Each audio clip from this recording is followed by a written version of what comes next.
বিচারের দিন হচ্ছে এমন দিন যেদিন কেউ নিজেকে রক্ষা করতে পারবে না, কারো থেকে কেউ নিজেকে রক্ষা করতে পারবে না, নিজেকে কেউ নিজের জন্য কাউকে সাহায্যকারী পাবে না। আর সমগ্র ব্যাপারটি নিরঙ্কুশ ভাবে আল্লাহ রাব্বুল আলামিনের হাতে থাকবে। সেই দিনটার নাম কিয়ামত, সেটার নাম পরকাল, সেটার নাম হচ্ছে বিচারের দিন। যেদিন কর্তৃত্ব হবে কেবলমাত্র কার?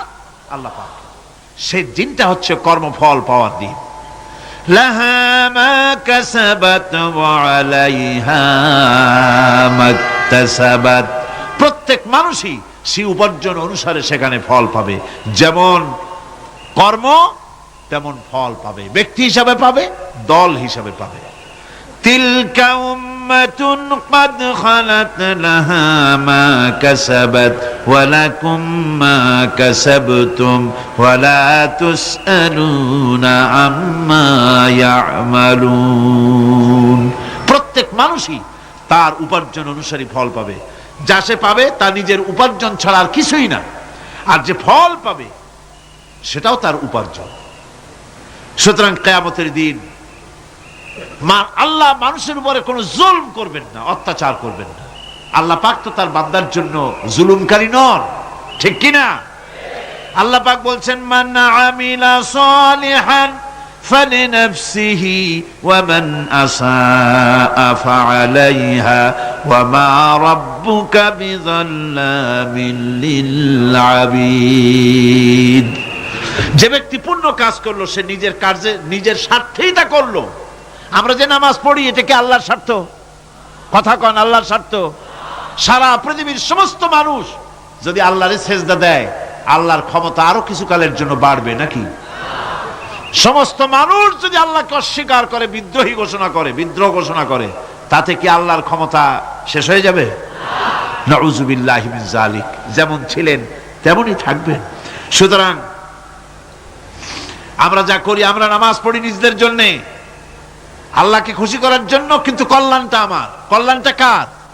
আমার। রোজা, হজ, যাকাত, তেলাওয়াত যা করি সব আল্লাহকে খুশি করার জন্য, কিন্তু স্বার্থ পুরাটাই আমার, আমার কল্যাণের জন্যই আমি করি। এবং আল্লাহ হচ্ছেন তিনি তোমাদের রব। ওমা রাব্বুকা বিযাল্লামিল লিল আবিদ। তোমাদের রব হচ্ছেন তিনি যিনি বান্দাদের উপরে কখনো অত্যাচার করেন না, জুলম করেন না, মেহেরবানি দিয়ে যিনি ছেয়ে রাখেন তিনি হচ্ছেন আল্লাহ পাক। সুতরাং সেই কিয়ামতের মাঠে আল্লাহ পাকের দরবারে আমাদের সকলকেই উঠতে হবে। আল্লাহ পাকের দরবারে আমাদের সামনে, আল্লাহ পাকের সামনে দাঁড়াতে হবে। সেদিন আমাদেরকে কেউ বাঁচাতে পারবে না। সেদিন আল্লাহ পাক এর দরবারে যেন আমরা আসামি না হই, সেজন্য এই পৃথিবীতে কোরআন অনুযায়ী আমাদের জীবন গড়তে হবে, সুন্নাহ অনুযায়ী জীবন গড়তে হবে।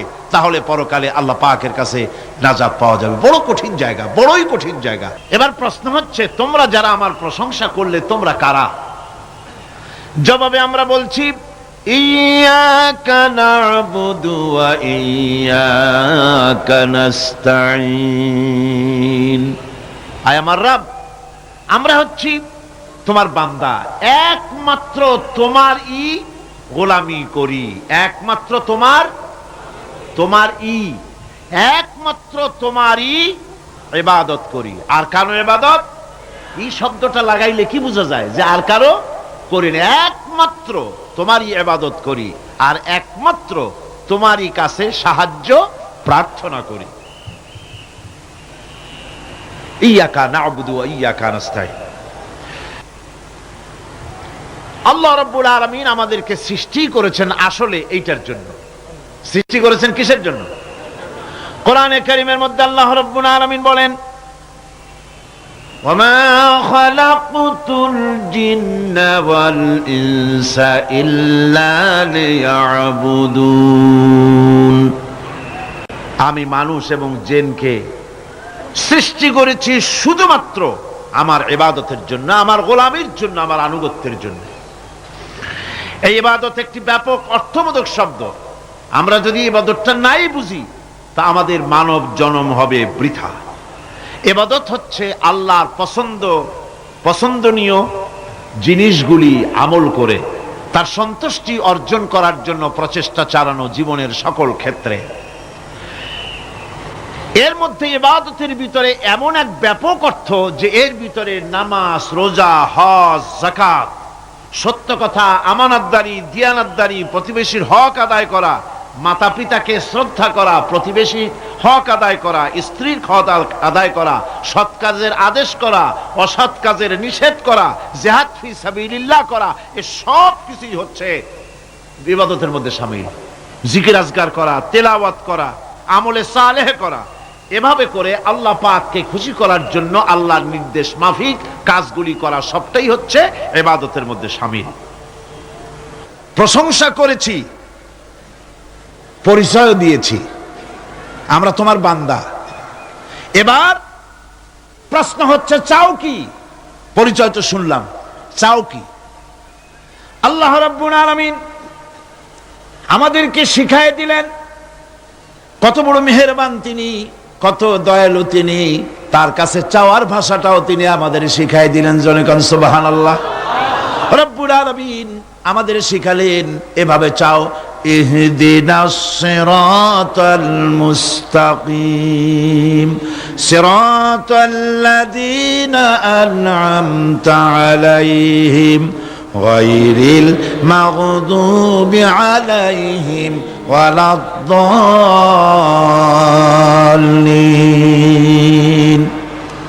হায় আল্লাহ, ইহদিনাস সিরাতাল মুস্তাকিম, একটা রাস্তা চাই, সহজ সরল সঠিক একটি পথ চাই তোমার কাছে।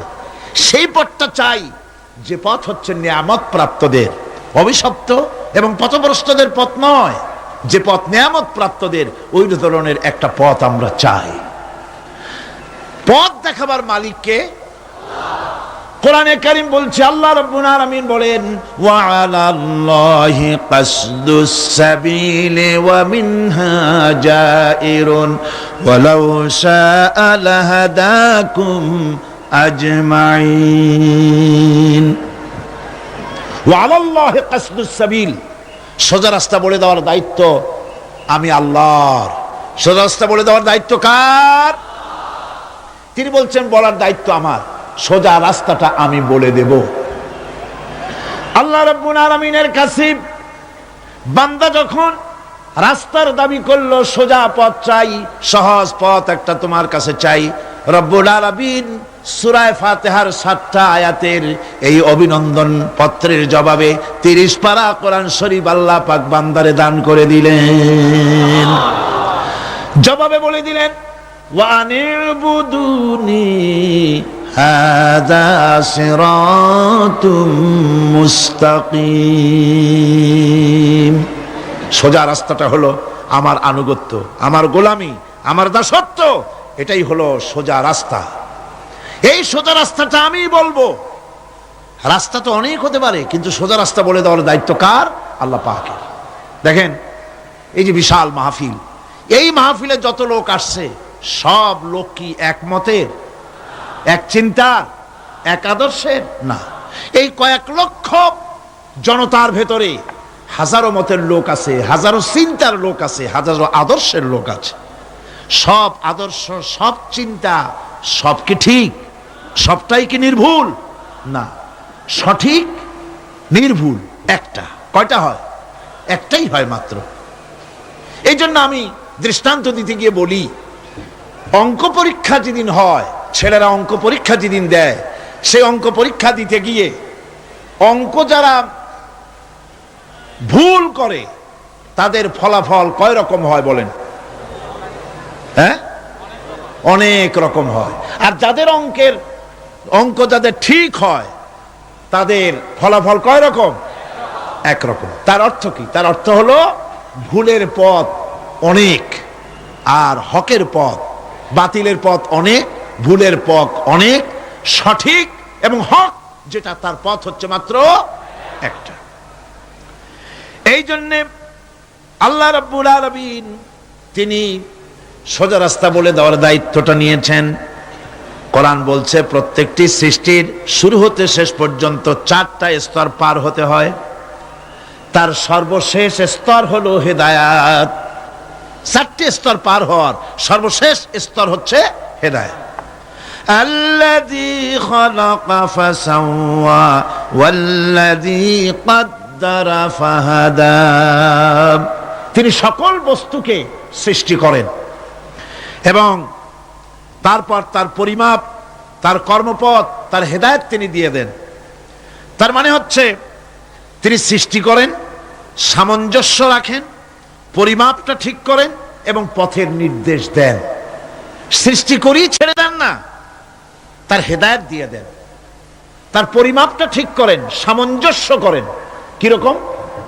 দেখুন, আপনি যখন দাঁড়ান তখন আপনার পায়ের উপরে হাঁটু থেকে হাঁটুর নিচের যে অংশটা পা পর্যন্ত, ওইটাকে কি কয়? পা, নলা। এই তো ঠিক বলছেন, নলা। আপনারা আমাকে সাহায্য করবেন যেখানে আমি আটকে যাই। নলা। এই নলাটা পায়ের সেন্টারে যদি রাখা হতো, বোঝেন ভালো করে, পায়ের সেন্টারে এই জায়গাটা, এটা ধরুন পা, এই জায়গাটায় যদি হতো পায়ের নলাটা, হয় সিটায় পড়তেন না হয় ফুটোয় পড়তেন। আল্লাহ পাক বলছেন শুধু সৃষ্টি করি না, সামঞ্জস্য এবং পরিমাপ ঠিক করি। মাপ মতো পাটা সামনে গোড়ালির কাছে নলাটা বসায় দেওয়া হয়েছে, যাতে আপনি চিত না হন, বুটো হয়ে না পড়েন। সুবহানাল্লাহ কইতে ইচ্ছা করে না? এই নলাটা যদি আঙ্গুলের দিকে আসতো আর পাটা যদি পিছনের দিকে বেশি অংশ থাকতো, যতই সামনে হাঁটতেন ততই পিছনে চলে যেতেন। ভূত নাকি, ভূতের পা থাকে নাকি পিছনের দিকে, বলে লোকেরা, আমি দেখি দেখি নেই। ভূত নাকি সামনে আগাতে গেলে পিছনে চলে যায়। এ পায়ের সামঞ্জস্যটা, অনেক কথা বলবো না, দুই একটা দৃষ্টান্ত দেবো, তাতেই বুঝে ফেলবেন। আল্লাহ পাক বলেন শুধু সৃষ্টিই করি না, তার সামঞ্জস্য এবং পরিমাপকে ঠিক করে দেই। মুরগির বাচ্চা ডিমের থেকে বেরোয়, তারে যদি ওর মায়ের শুদ্ধ যদি আপনি ফালায় দেন, পানির মধ্যে ডুবে মরে যাবে।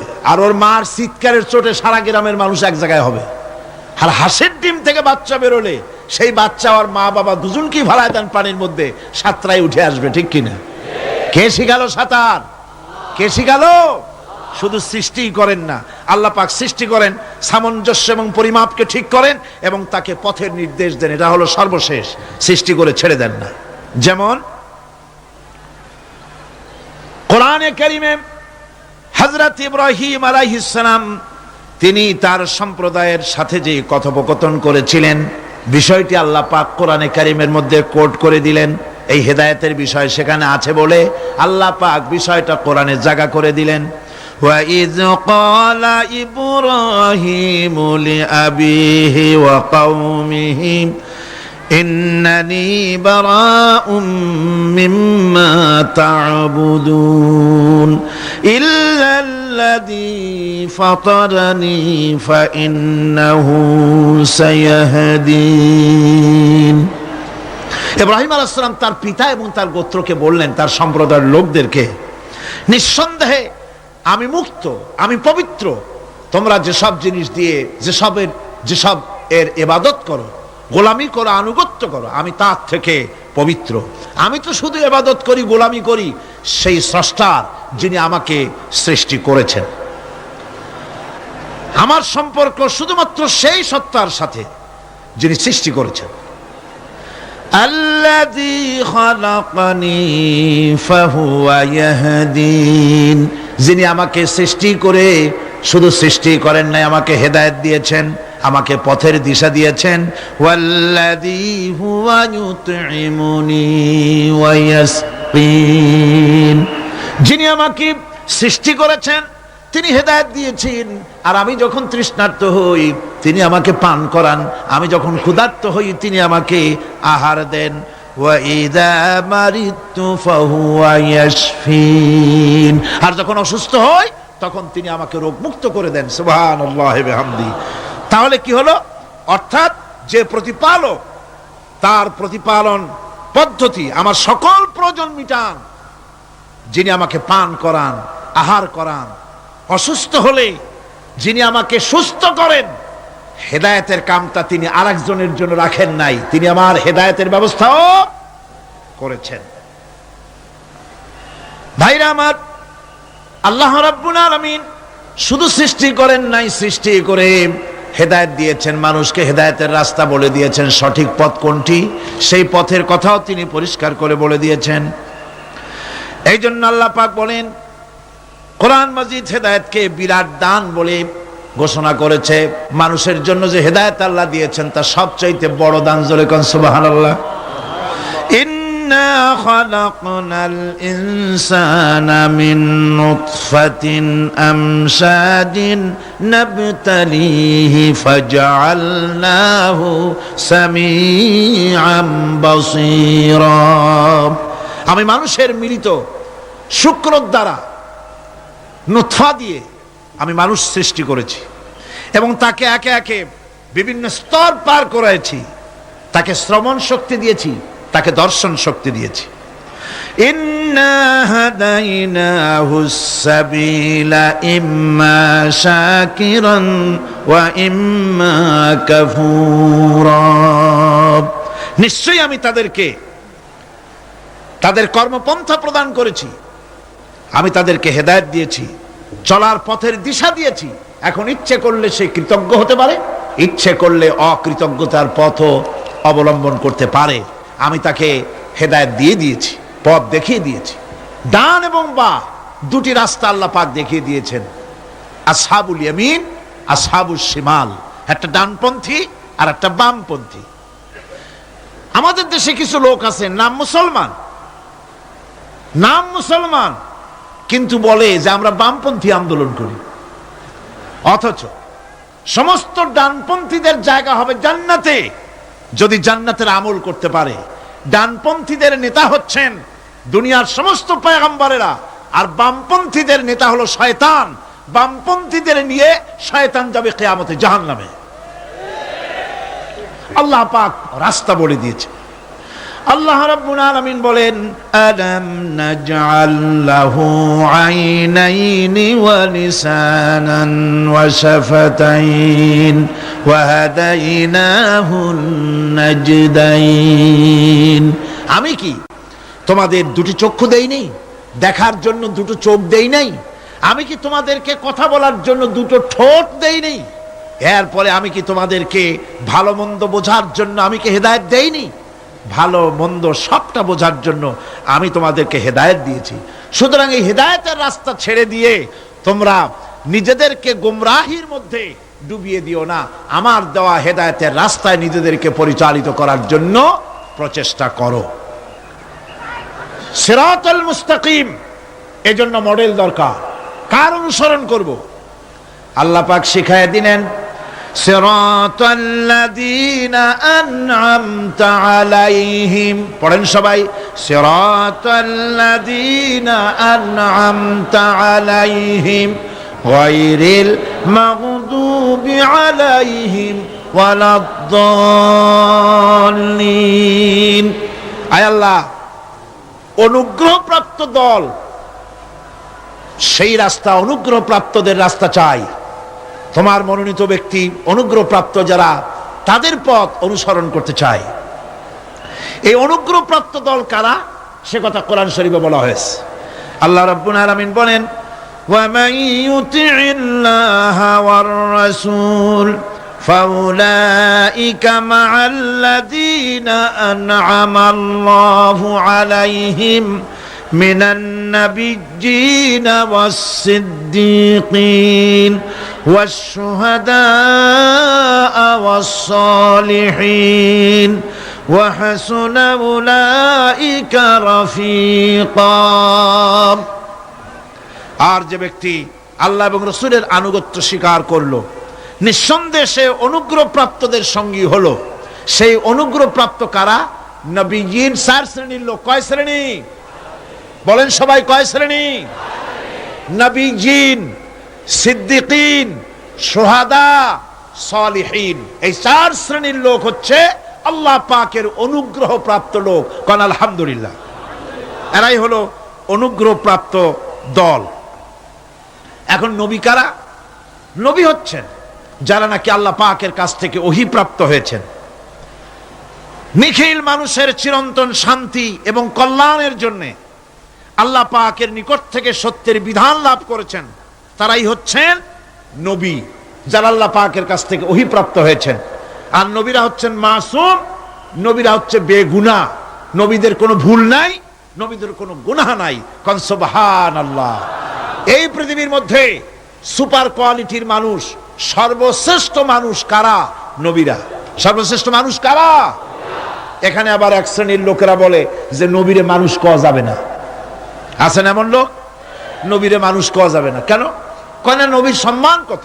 আচ্ছা, নবীরে মানুষ বলবো না তো বলবোটা কি? নবীরা কি ফেরেশতা? যদি ফেরেশতা বলি তাহলে কি নবীদের মর্যাদা বাড়ানো হলো? বলেন আপনারা, বাড়ানো হলো? তাহলে নবীদেরকে কি বলবো? তারা কি জেন? যদি জেন বলি তাহলে তাতে কি মর্যাদা বাড়বে? সবচাইতে মর্যাদা বেশি কার? মানুষের।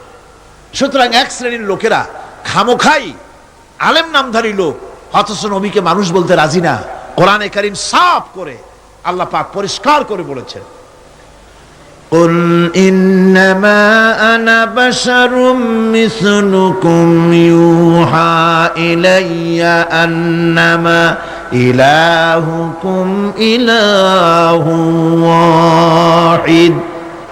নবী বলুন, আমি তোমাদের মতো মানুষ, আমার উপরে ওহী আসে। ইন্নামা আনা বাশারুম মিসলুকুম, তোমাদের মতো মানুষ। একটু ভালো করে বিষয়টা বোঝেন। আরো বলেছি আমি, আজকে আবার স্মরণ করায় দেই। আল্লাহ শিখাই দিচ্ছেন, বলুন আমি তোমাদের মতো মানুষ, ফেরেশতা নই, জিন নই, আমার কাছে ওহী আসে। পার্থক্য এখানে। তবে আরো পার্থক্য আছে, সেটা হচ্ছে আমরা হচ্ছি সাধারণ মানুষ, নবীরা হচ্ছেন অসাধারণ মানুষ। সুবহানাল্লাহ। আমরা হচ্ছি মানব, রাসূল আল্লাহর পয়গম্বররা হচ্ছেন মহামানব। কথা বুঝে আসছে? তার মানে হলো আমরা সাধারণ মানুষ। সাধারণ মানুষেরা গুনাহ করতে পারে, ভুল করতে পারে, সব রকমের গুনাহ করতে পারে। নবীরা কোনো গুনাহ করতে পারেন না। আল্লাহ পাক তাদের দিয়ে গুনাহ করান না। আল্লাহ পাক ফেরেশতা দিয়ে, আপন কুদরত দিয়ে নবীদেরকে হেফাজত করেন। সুবহানাল্লাহ। সুতরাং এই কথা বিশ্বাস করতে হবে, সমস্ত নবীরা হচ্ছেন মানুষ। নবীদের আদর্শই কেবলমাত্র আদর্শ, সেই আদর্শকেই গ্রহণ করতে হবে, তাকেই একমাত্র নেতা হিসাবে গ্রহণ করতে হবে। আমার নেতা বলতেও রাজি না। মুশকিল কি এক জায়গায়? কয় যে নেতা বলা যাবে না। কেন? কয় যে ওই যে মানুষেরা বলে, স্লোগান দেয়, আমার নেতা, তোমার নেতা, অমুক তমুক হেন তেন, তো এগুলির সাথে নবীরে মিশানো এটা ঠিক না। তাছাড়া নবীরে নেতা কব না, কবটা কি? নবী কি হয় নেতা হবে, না হয় অনুসারী হবে, এর বাইরে তো কিছুই নাই। হয় ইমাম, না হয় মুক্তাদি। বাইরে কি? বাইরে তো নাই কিছু। সুতরাং নবী কি মুক্তাদি হবে? নবী কি অনুসারী হবে? নিশ্চয়ই হাজার বার নবী হচ্ছেন ইমাম, নবী হচ্ছেন নেতা। আমরা যখন আরবিতে বলি, ওনারা নিজেরাও আরবিতে বলেন, তখন কোনো আপত্তি হয় না। আল্লাহুম্মা সাল্লি আলা সাইয়্যিদিনা মুহাম্মদ। সাইয়্যিদিনা মানে হচ্ছে আমাদের লিডার, আমাদের নেতা। সাইয়েদনা যখন বলে তখন আপত্তি করে না, কিন্তু আমাদের নেতা বললেই আপত্তি করেন। বাংলা ভাষা, বাংলাদেশি মানুষ হইয়া বাংলা ভাষার প্রতি এই গভীর জ্ঞান দেখলে দুঃখই হয়। বন্ধুগণ, মনে রাখতে হবে, নবী হচ্ছেন মাসুম, বেগুনাহ এবং নেতা। আর মুহাম্মদ সাল্লাল্লাহু আলাইহি ওয়াসাল্লাম হচ্ছেন বিশ্ব নেতা, এটা কোনো সন্দেহ নাই। এই নবীর অনুসরণ করতে হবে। সিদ্দিকিন হচ্ছে সত্যকে যারা উদার, উন্মুক্ত, অকুণ্ঠ চিত্তে, দ্বিধাহীনভাবে যারা গ্রহণ করেছে, এর বিপরীত যারা করেই নাই, তারাই হচ্ছেন সিদ্দিকিন। হযরতে, যেমন একটা দৃষ্টান্ত, হযরতে আবু বকর সিদ্দিক রাদিয়াল্লাহু তাআলা আনহু, মেরাজ থেকে হুজুর ফিরে এসেছেন সকাল বেলায়, ফজরের নামাজ পড়ে বসেছেন কাবা শরীফে, তিনি বসে আছেন। তো তখন আবু জাহেল এসে বলছে, মুহাম্মদ সাল্লাল্লাহু আলাইহি ওয়াসাল্লাম, প্রত্যেক দিনই তো নতুন নতুন কথা কও, আজকে কোনো নতুন কথা আছে? হুজুর বলেন, হ্যাঁ নতুন কথা আছে। কি? বলে, এই তো শেষ রাত্রে জিবরাইল আসছিল, আমারে নিয়ে গেল বাইতুল মুকাদ্দাসে, জেরুজালেমে গিয়ে নামাজ পড়লাম, ওইখান থেকে মহাকাশ পাড়ি দিলাম, 7 আকাশ পাড়ি দিলাম, সিদরাতুল মুনতাহা গেলাম, আরশে আজিম ভ্রমণ করলাম, আল্লাহর সাথে কথা কইলাম, জান্নাত জাহান্নাম দেখলাম, তারপরে আবার এই আয়েশা নামাজ পড়িয়া তোমাদের সাথে কথা বলতেছি।